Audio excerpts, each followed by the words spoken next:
Deep in the jungles of West Java, hidden beneath layers of vegetation and time, stands a structure that challenges everything we think we know about human history. Gunung Padang does not immediately reveal itself as a pyramid, appearing at first like a natural hill. But the moment you begin to climb it, terrace by terrace, the illusion begins to collapse. What you're walking on is not nature, but architecture. Thousands of massive basalt columns, each weighing hundreds of kilograms, have been cut, transported, and arranged into a 5-tiered structure. These stones were not formed on the hill itself, but brought from elsewhere and deliberately placed. Basalt columns naturally form locked together underground, yet here they are, separated and reshaped. Someone moved them, and someone built this on top of a mountain rising 300 feet above the valley. That alone is difficult to explain, but it is only the beginning of the mystery. When scientists began drilling beneath the surface, they uncovered something far more shocking. Instead of a single structure, they found multiple layers of construction stacked beneath each other. It was as if the site had been rebuilt again and again across vast stretches of time. The upper layers date back a few thousand years, which aligns with known megalithic cultures. But deeper layers produce dates of 7,000 and even 9,000 years ago. Then, at the deepest level, estimates suggested an age of over 20,000 years. This is a time when human civilization, according to mainstream history, was not supposed to exist. At 20,000 years ago, humans were believed to be simple hunter-gatherers surviving the Ice Age. There were no cities, no large-scale construction, and no advanced engineering. Yet buried beneath this site is something that appears deliberately designed. Not only designed, but built with planning and precision. Deep beneath the structure, researchers detected massive underground chambers hidden below the terraces. These were not random voids, but geometric spaces aligned along a central axis. 3 chambers, positioned one beneath another, connected through passageways. Their layout suggests intentional design rather than natural formation. At around 10 meters below the surface lies a central chamber, precisely positioned within the structure. From this chamber, a passage leads to a deeper one, and then even further down to a third chamber nearly 30 meters underground. No one knows what lies inside them. Excavations were halted before these chambers could be fully explored. Just as research into the site began gaining international attention, the work was suddenly stopped. Excavations were restricted, and further investigation into the deeper layers was prevented. The most mysterious parts of the structure were left buried and untouched. The reasons for this decision remain unclear. If the dating of the deeper layers is even partially correct, the implications are enormous. It would mean that advanced construction existed tens of thousands of years earlier than currently accepted. This directly challenges the established timeline of human civilization. It suggests that something significant is missing from our understanding of the past. The discoveries at the site become even more unusual when considering the artifacts found within it. At a depth of around 10 meters, researchers uncovered a perfectly shaped black stone sphere. It was placed inside a carved triangular cavity and could rotate freely within it. Despite its movement, it could not be removed from its enclosure. Similar mechanisms are found in ancient temples in India, where perfectly balanced stone spheres exist within carved housings. These objects are extremely precise and difficult to reproduce even with modern tools. Their purpose remains unknown. The presence of such an object at Gunung Padang raises further questions. Another artifact, known as the Kujang stone, revealed even more unexpected details. Analysis showed that it contained metal particles embedded within a stone matrix. This was not a natural formation, but something artificially created. It appeared to be a form of engineered material. Further examination revealed quartz and minerals with piezoelectric properties within the artifact. These materials can convert mechanical stress into electrical energy. This suggests the object may have interacted with vibration, sound, or electromagnetic fields. Such properties are not expected in tools from ancient prehistory. Across the site, certain stones produce sound when struck, behaving like tuned instruments.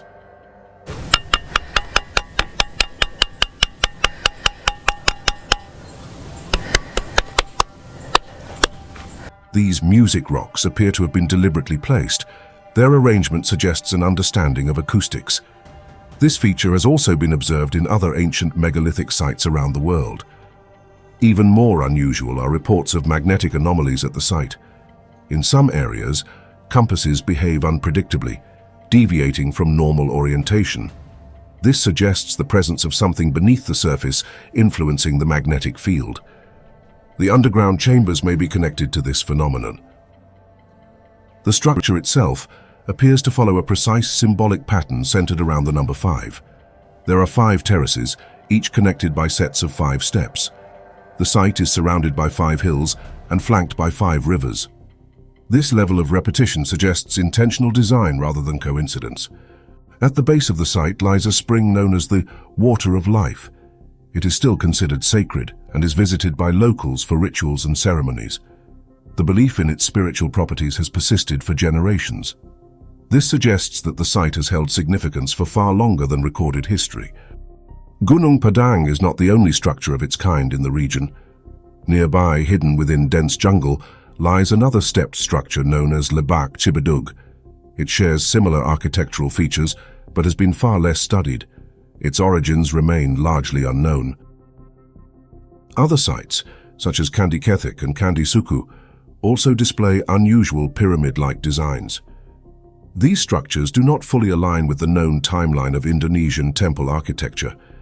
Their forms resemble much older styles seen across different parts of the world. This raises questions about their true origins. When compared to pyramids in Mesoamerica or structures in Mesopotamia, the similarities become difficult to ignore. Stepped terraces, symbolic carvings, and similar layouts appear across continents. These cultures were separated by vast oceans and time periods, yet their architectural styles show striking parallels. One explanation is independent development, where different cultures arrived at similar designs separately. Another possibility is that knowledge was inherited from a much older source. A lost civilization that existed before recorded history could explain these similarities. This idea challenges conventional archaeological interpretations. Some theories suggest that such a civilization may have existed before the last ice age. It may have been advanced enough to build large-scale structures and manipulate materials in sophisticated ways. Its knowledge could have been passed down to later cultures. Then, for unknown reasons, it disappeared. If such a civilization existed, Gunung Padang may be one of the few remaining traces of it, a structure built, buried, and preserved over tens of thousands of years. All around the world, there are ancient places that seem to defy the limits of the civilizations that supposedly built them. Stonehenge, the pyramids of Egypt, the statues of Easter Island, and the colossal ruins of Teotihuacan all raise the same uncomfortable question. Were ancient people far more capable than we have been taught, or are we still missing a major part of humanity's story? Few places force that question more powerfully than Nan Madol. Hidden in the middle of the Pacific Ocean on the remote island of Pohnpei, Nan Madol is one of the strangest megalithic sites on Earth. Most people have never even heard of it, which makes its existence feel even more surreal. Off the island's eastern shore sits a vast stone complex built on top of a coral reef, stretching across shallow waters like the ruins of a forgotten kingdom. It is often called the Venice of the Pacific, and once you see it, the name makes perfect sense. Nan Madol is made up of 92 artificial islets, connected by a network of canals lined with stone. Across this watery grid rise massive walls, courtyards, and enclosures built from basalt columns stacked like giant logs. Some of these walls rise nearly 60 feet high and are up to 17 feet thick. The stones used to build them weigh anywhere from 5 to 50 tons. The scale of the project is almost impossible to overstate. Researchers have estimated that more than 750,000 tons of stone were used in the construction of the site. That places Nan Madol among the greatest megalithic achievements on Earth in terms of labor and material. And unlike most ancient stone cities, this one was built on a coral reef in the middle of the ocean. That alone makes Nan Madol extraordinary, but the real mystery begins when you ask the simplest question of all: how was it built? According to the conventional view, the site was constructed around 1180 AD by the Sodelur dynasty, which ruled Pohnpei at the time. But even if that date is accepted, the engineering problems remain staggering.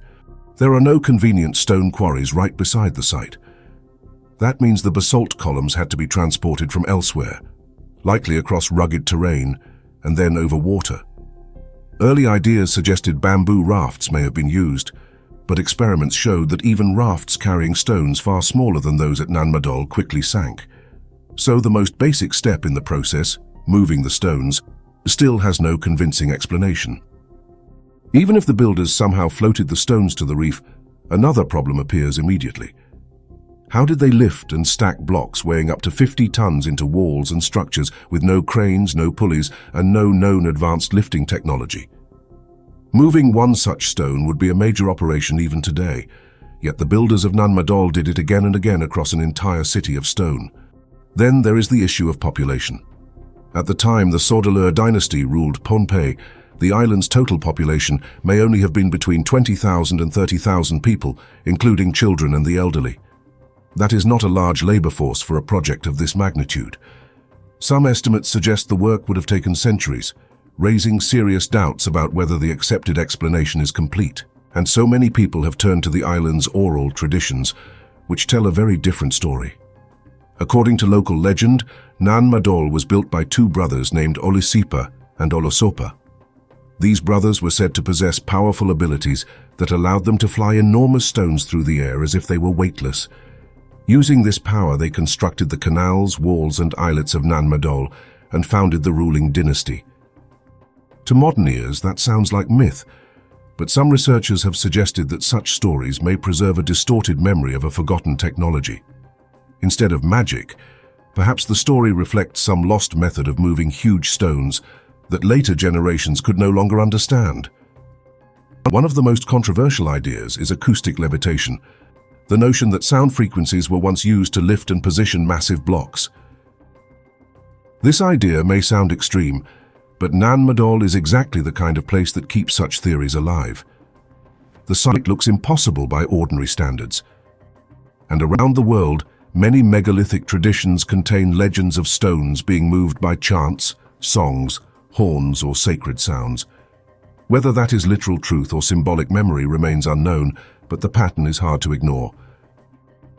Yet the construction mystery is only one layer of Nan Madol's legend. For centuries, local tradition has warned that the site is protected by powerful spirits and that outsiders who disturb it risk a curse. It would be easy to dismiss this as folklore designed to keep intruders away. But then come the strange stories surrounding those who ignored the warnings. In the 19th century, the anthropologist John Kubari conducted one of the first systematic explorations of Nan Madol. He entered tombs, collected artifacts, and described human bones, ornaments, necklaces, stone tools, and royal burials hidden within the ruins. But on his way back to Europe, the ship carrying much of his collection was wrecked, and countless artifacts sank into the ocean forever. Afterward, his life unraveled in a series of disasters, ending in personal ruin and suicide. Then came another story, even darker than Kubari's. In 1907, a German governor named Victor Berg reportedly entered a sealed tomb despite heavy warnings from locals. Inside, he was said to have discovered enormous skeletal remains, bones so large they appeared to belong to giant humans perhaps 10 feet tall. The very next night, a violent storm struck the island. Strange glowing lights were seen in the sky, and by the next day Berg himself was dead. Officially, his death was blamed on sunstroke or heat exhaustion, but to locals, the explanation was much simpler. He had disturbed the ancient rulers of Nan Madol, and the site had answered. Whether one believes the curse story or not, the giant skeleton claim has remained one of the most shocking and controversial legends associated with the ruins. The giant theme appears again in later stories from the Japanese period on Pohnpei. According to fragmented reports, Japanese investigators came to believe that the visible ruins of Nan Madol were only part of a much larger complex extending beneath the sea. Some accounts even claim they found huge platinum coffins on the ocean floor containing giant skeletons. There is no solid proof for these stories, but their persistence has made them part of the enduring mystery. Even more intriguing are claims that submerged ruins exist offshore. Explorers and divers have described underwater pillars, tunnels, caves, vaults, and stone structures extending away from Nan Madol beneath the ocean. Some reports speak of ancient streets and monoliths under the water, suggesting that the visible site may be only the surviving tip of a much larger drowned city. If true, Nan Madol would not just be a ruined ceremonial center, but the remnant of an entire lost civilization. This is where the theories become even more extraordinary. Some researchers have linked Nan Madol to the legendary lost continent of Mu, a supposed Pacific landmass said to have sunk beneath the ocean in the distant past. According to this idea, Nan Madol could be one of the last surviving outposts of that vanished world. While mainstream archaeology rejects Mu entirely, Nan Madol's location in the Pacific and the persistent stories of submerged ruins continue to fuel speculation. Others take the mystery in a different direction and argue that Nan Madol was not primarily a city at all. Because basalt has magnetic properties, and because Pohnpei lies in a zone where typhoons are born and seismic activity is constant, some have proposed that Nan Madol functioned as a kind of ancient energy or weather control installation. In this theory, the layout of canals, walls, and basalt columns was designed to harness piezoelectric and electromagnetic forces. In other words, Nan Madol may have been a machine. That sounds almost unbelievable, yet it captures why the site fascinates so many people. It is not just that Nan Madol is old or impressive, it is that every explanation for it seems incomplete. Whether it was built by the Sordeleur dynasty, by a forgotten maritime culture, or by something far older, the visible ruins do not easily match the known resources of the island. What remains today is a stone labyrinth in the sea, isolated, silent, and still unexplained. Its walls rise from coral waters like the bones of a drowned world. Its legends speak of levitating stones, giant rulers, underwater kingdoms, and cursed tombs. And its existence continues to whisper the same unsettling possibility, that human history may be far stranger, deeper, and more advanced than we have ever dared to imagine. Across India and Sri Lanka, ancient stories speak of gods, flying machines, lost kingdoms, and powers far beyond anything ordinary humans should have possessed. Most people dismiss these tales as mythology, yet some places make those myths feel uncomfortably real. One of the most striking is Sigiriya, the colossal rock fortress rising high above the plains of central Sri Lanka. The moment you see it, it does not look like a normal hill, but like the broken summit of something far older and far stranger. Sigiriya towers roughly 650 feet above the surrounding landscape, its massive stone bulk dominating the jungle below. What makes it so unusual is its almost perfectly flat summit, which gives the impression that the top was cut or shaped with deliberate precision. Today, it is celebrated as one of Sri Lanka's greatest wonders and has drawn visitors from around the world for decades. But for many locals, Sigiriya is not merely an ancient fortress, it is the remnant of a far older world. According to mainstream archaeology, the famous structures on top of Sigiriya were built in the 5th century AD by King Kashyapa. He was a controversial ruler who seized the throne after assassinating his father and displacing his brother, the rightful heir. Fearing retaliation, Kashyapa is said to have chosen Sigiriya as the site of an impregnable fortress. From the orthodox perspective, the palaces, terraces, water systems, and summit structures all belong to this short and dramatic episode in Sri Lankan history. But there is a problem with that explanation. The area around Sigiriya shows evidence of human activity stretching back thousands of years, far earlier than Kashyapa's reign. Rock shelters and caves nearby were used long before the 5th century, and some evidence points to habitation in the region going back to the Mesolithic period. That means Sigiriya was not an empty wilderness suddenly transformed by one king, but a place with an extremely deep human past. And when archaeologists examined the site more closely, they found features that seemed surprisingly advanced for the accepted time period. The layout of Sigiriya reveals a sophisticated understanding of planning, geometry, symmetry, and environmental design. The builders did not merely place structures randomly on a high rock. They created a coordinated complex that worked with the surrounding terrain in ways that still impress researchers today. One of the most remarkable features is the hydraulic system. Sigiriya includes canals, reservoirs, gardens, retaining structures, and water mechanisms so effective that some of them still function in modified form even now. Water moves through the site with a level of control and planning that feels astonishing for such an ancient setting. This was not just a hilltop refuge, but a carefully engineered environment. Then there is the question of materials. Ancient builders somehow brought an enormous quantity of bricks to the top of the monolithic rock, with some estimates suggesting millions were used in the summit structures. That alone sounds nearly impossible when you remember that the modern stairways tourists use today did not exist in ancient times. Even with metal stairs and organized access, reaching the top is exhausting, so how were all those materials carried up through forest and over sheer stone? The mystery grows even deeper when you look at the white marble. Many of the paths and upper structures were built using large blocks of marble that are not native to the immediate area. Archaeologists still struggle to explain where this marble came from, let alone how thousands of heavy pieces were transported to the summit. It is one thing to haul clay bricks uphill, but another to move massive stone blocks to the top of a near-vertical rock fortress.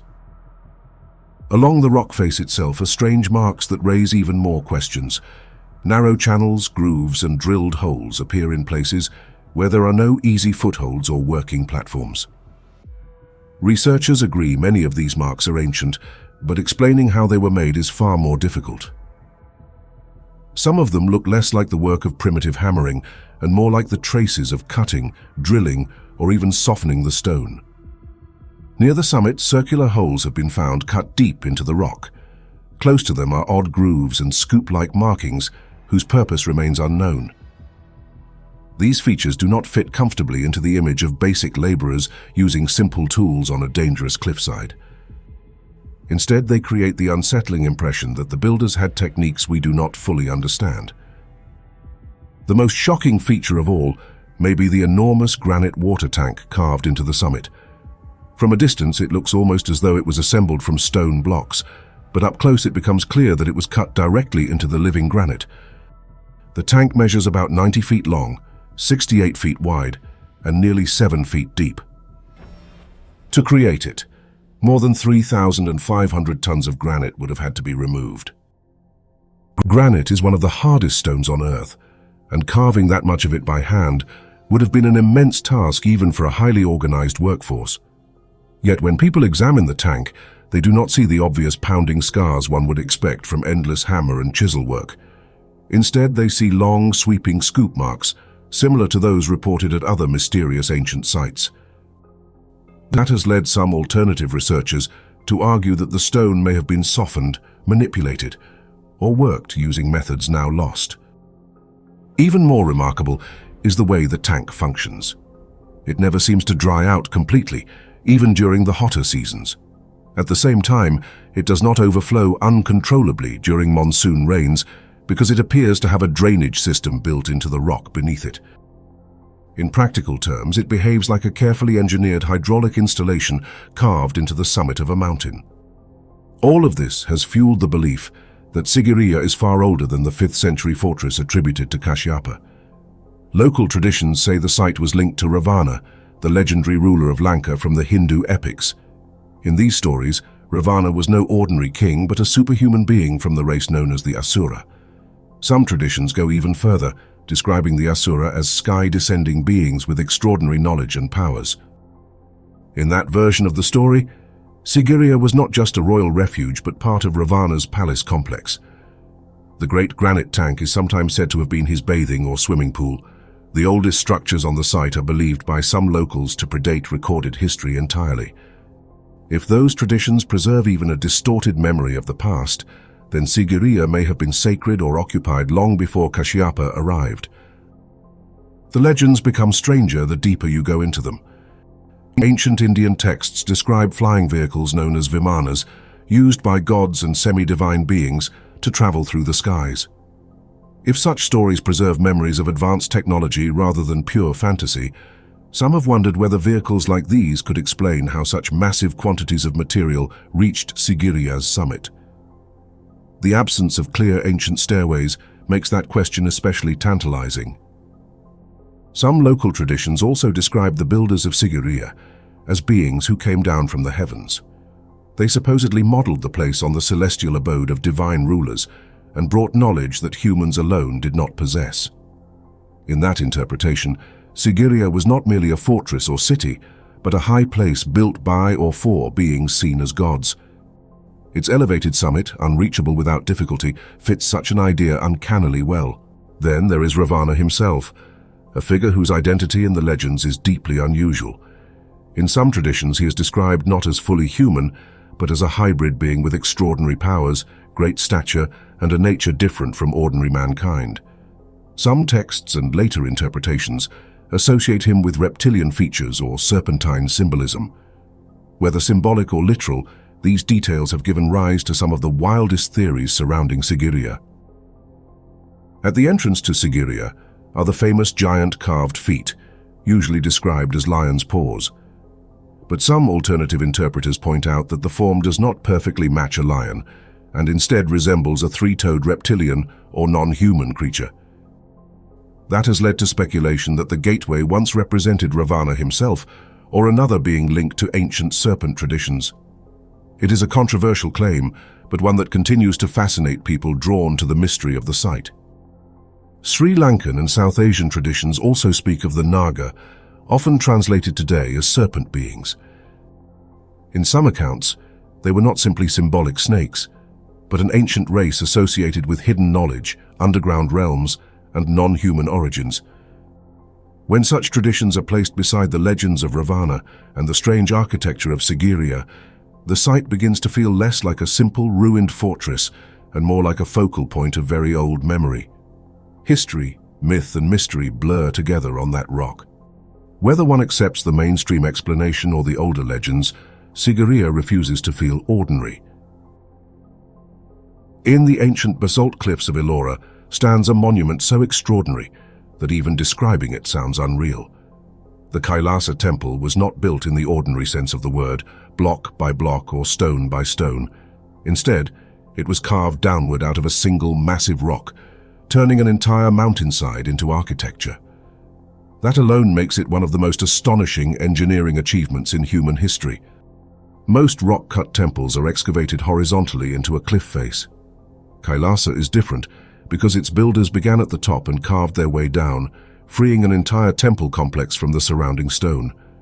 That means every hall, staircase, bridge, pillar, courtyard, and shrine had to be envisioned in advance before the first cut was made. One mistake in the early stages could have ruined the entire monument forever.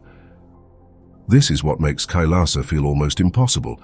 It was not simply carved with artistic skill, but with a level of planning that seems closer to reverse engineering than ancient construction. The builders had to know exactly what they wanted, long before the structure could even be seen. They were effectively revealing a hidden temple that existed only in their minds. The scale of the work is almost beyond belief. Estimates suggest that roughly 400,000 tons of rock were removed to create the temple. That is an amount so enormous that even with modern machines it would be considered a major industrial undertaking.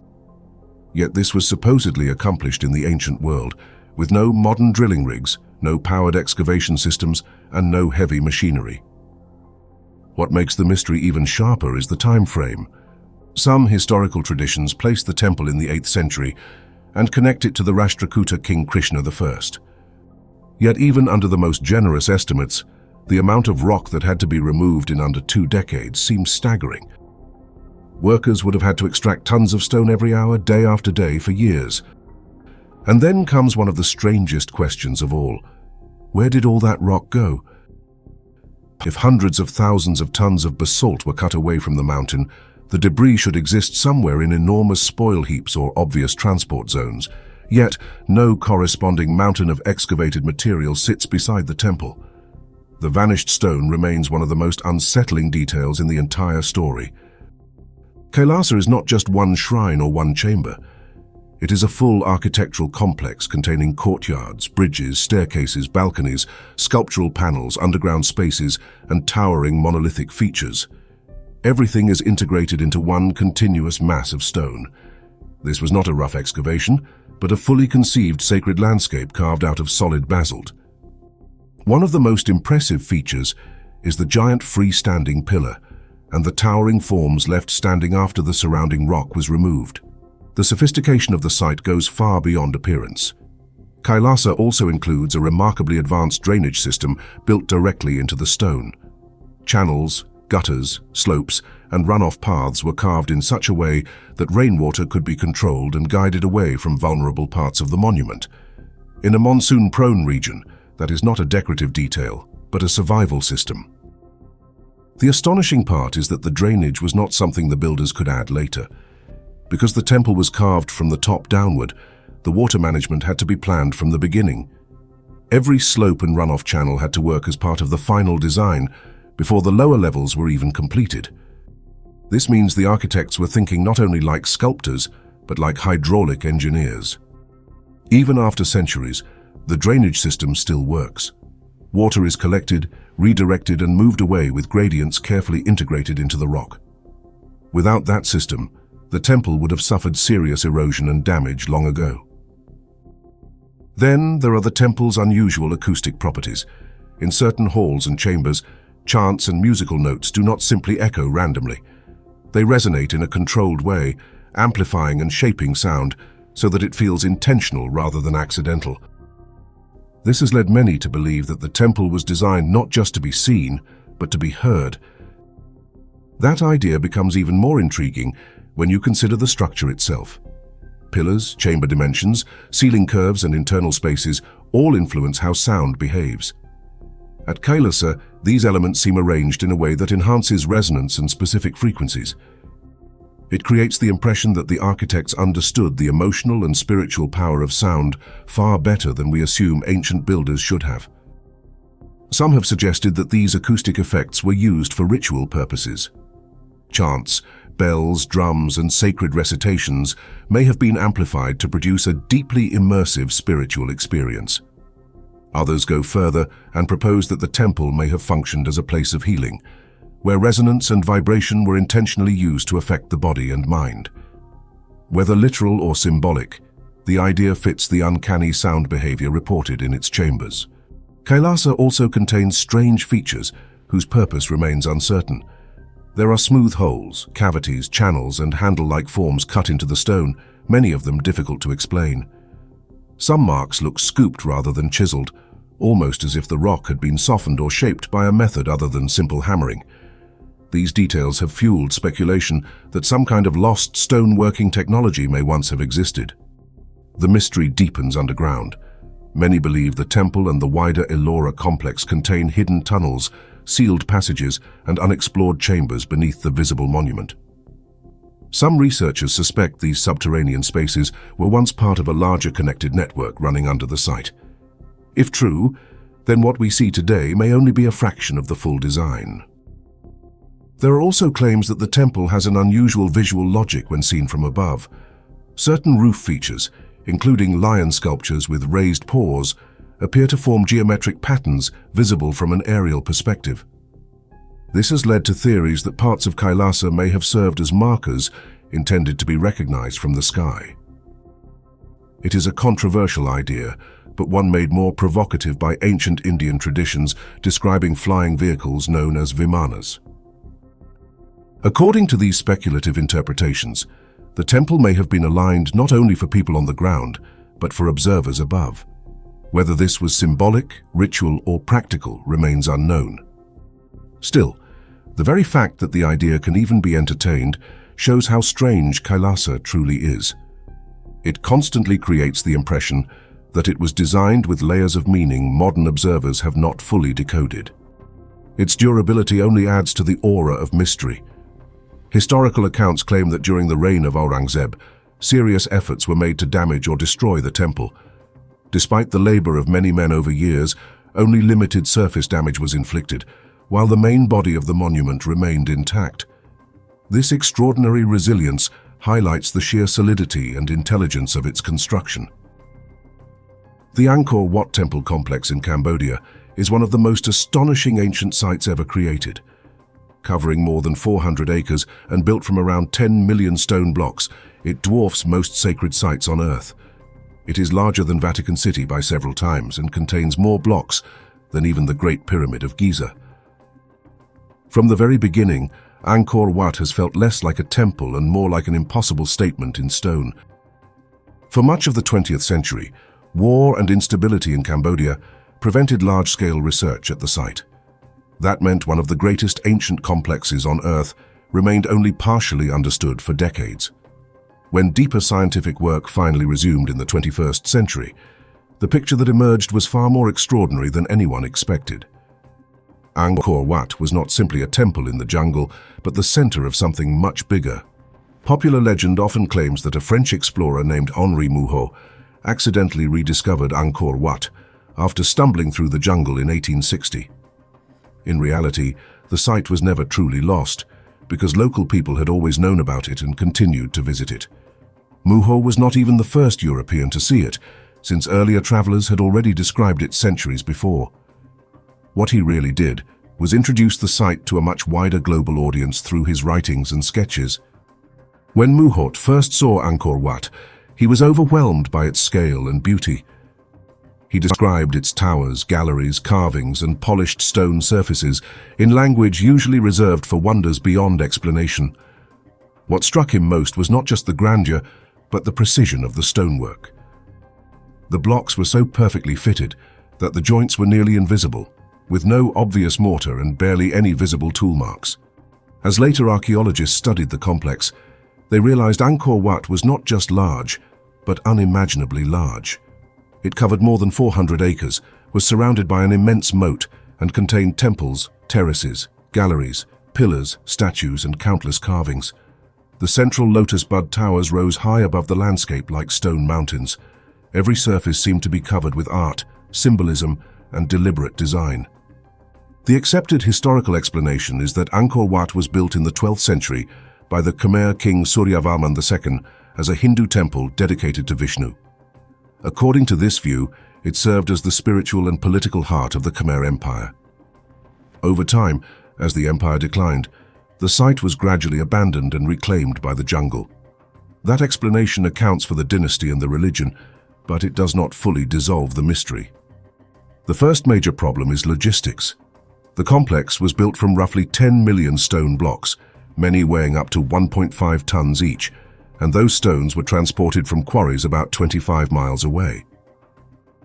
To complete the structure in the commonly accepted period, workers would have had to quarry, move, shape, and place stone at an almost unbelievable rate.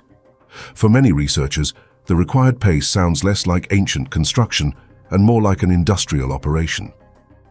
Then there is the engineering itself.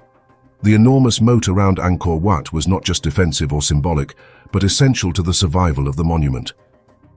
It helped stabilize the structure by balancing the pressure of the massive stone complex and controlling the underground water table. Without that hydraulic balance, the temple may have cracked, shifted, or collapsed long ago. This means Angkor Wat was not just a religious monument, but a carefully engineered system. Its builders understood how seasonal flooding and drought affected the ground beneath the site. They adjusted water distribution so the temple would effectively float on a stable foundation despite a changing environment. That is a level of environmental engineering few would expect from the medieval world. For a long time, researchers could not fully understand the world surrounding Angkor Wat because the dense jungle concealed almost everything. Then in 2012, LiDAR surveys changed everything. Using airborne laser scanning, archaeologists were suddenly able to see beneath the forest canopy. What they discovered was one of the greatest archaeological revelations of modern times. Angkor Wat had not stood alone in the jungle at all. It had once been at the center of a gigantic, low-density urban landscape stretching for more than 600 square miles. Hidden beneath the vegetation were roads, shrines, canals, ponds, embankments, neighborhoods, and agricultural grids. It was the remains of one of the largest pre-industrial urban settlements ever identified. Researchers concluded that nearly 1 million people may once have lived in the greater Angkor region. That transformed Angkor Wat from an isolated temple into the ceremonial heart of a vast metropolis. The city surrounding it was not chaotic, but carefully organized and deeply dependent on water control. This is why Angkor became known as a hydraulic city. Its water system was one of the most astonishing features of all.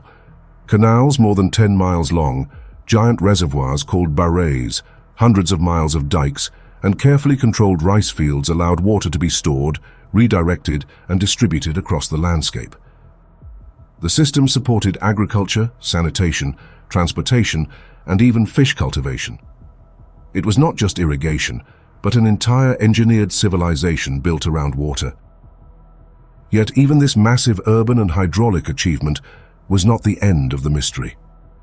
Researchers also found that Angkor Wat had been designed with extraordinary cosmological and astronomical meaning. The complex symbolized the Hindu universe in stone, with its central tower representing Mount Meru, the sacred cosmic mountain. The surrounding walls and moat represented the mountains and cosmic sea at the edges of creation. This means that walking through Angkor Wat was not just entering a building, but moving through a symbolic model of the universe. The temple transformed myth into architecture on a colossal scale. It was both a sacred machine and a spiritual map. Very few ancient sites combine monumentality and cosmology so completely. The astronomical precision of the site is equally impressive. At the equinox, the sun rises directly over the central tower when seen from the entrance. Certain measurements in the upper tower seem to correspond to the length of the solar year, while inner chamber dimensions appear to echo the lunar cycle and the 27 or 28 lunar mansions of Hindu tradition. Whether every numerical connection was intentional is debated, but the overall celestial design is undeniable. All of the buildings in the Angkor Wat complex are also aligned to the cardinal directions with astonishing precision. This has led some to describe the layout as having an almost modern level of exactness. However the builders achieved it, they were clearly not guessing. They possessed an advanced understanding of orientation, geometry, and spatial planning on a monumental scale. Then come the carvings, which may be the most overwhelming feature of the entire site. Every inch of the temple seems covered in images, from giant narrative panels to tiny hidden details no casual visitor would ever notice. There are scenes from mythology, warfare, court life, nature, and celestial symbolism. The amount of labor and artistry represented in these carvings is almost beyond comprehension. Some researchers have pointed to particularly strange carvings that raise difficult questions. One panel appears to show the sun god Surya with 9 celestial bodies arranged around him, leading some to claim it depicts all 9 planets, including Pluto. Another carving has been interpreted by some as showing a man looking through something like a telescope. These interpretations are controversial, but they have added fuel to the idea that Angkor Wat may preserve knowledge that does not fit easily into the conventional story. Other unusual images have sparked even more debate. There are claims of carvings showing 4 tusked elephants and even a dinosaur-like figure at nearby Angkor Thom. Mainstream explanations usually argue these are stylized, symbolic, or misread images. But for those who already see Angkor Wat as an anomaly, such carvings seem to deepen the mystery. There is also the curious story of a deep shaft discovered beneath the central tower.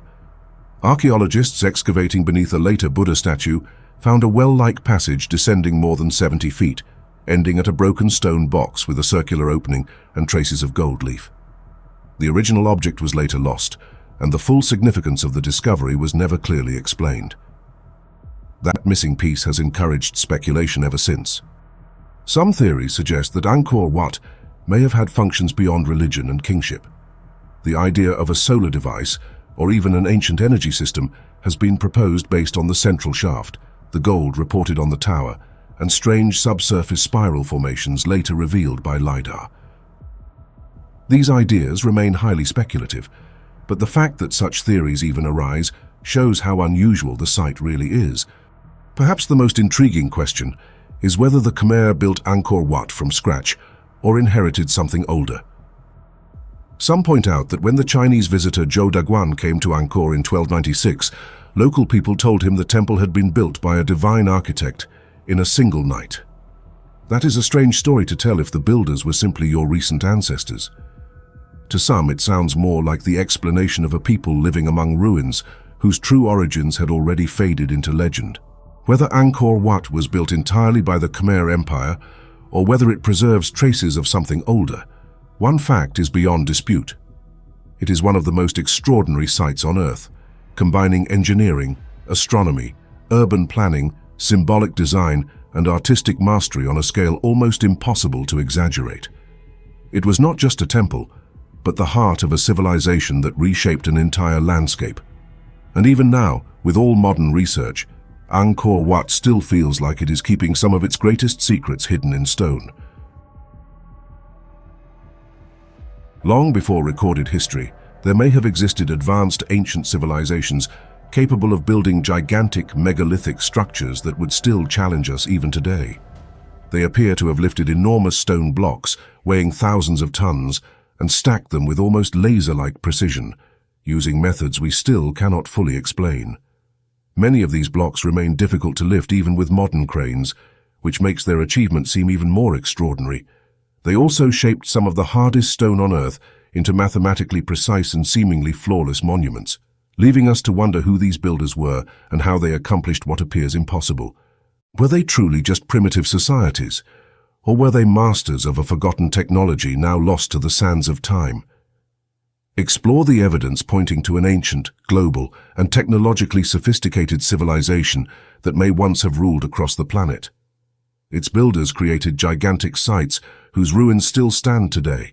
Discover more in our ebook, Prehistoric Megastructures, a nearly 500-page volume filled with images and in-depth analysis of some of the most astonishing and unexplained ancient structures ever found.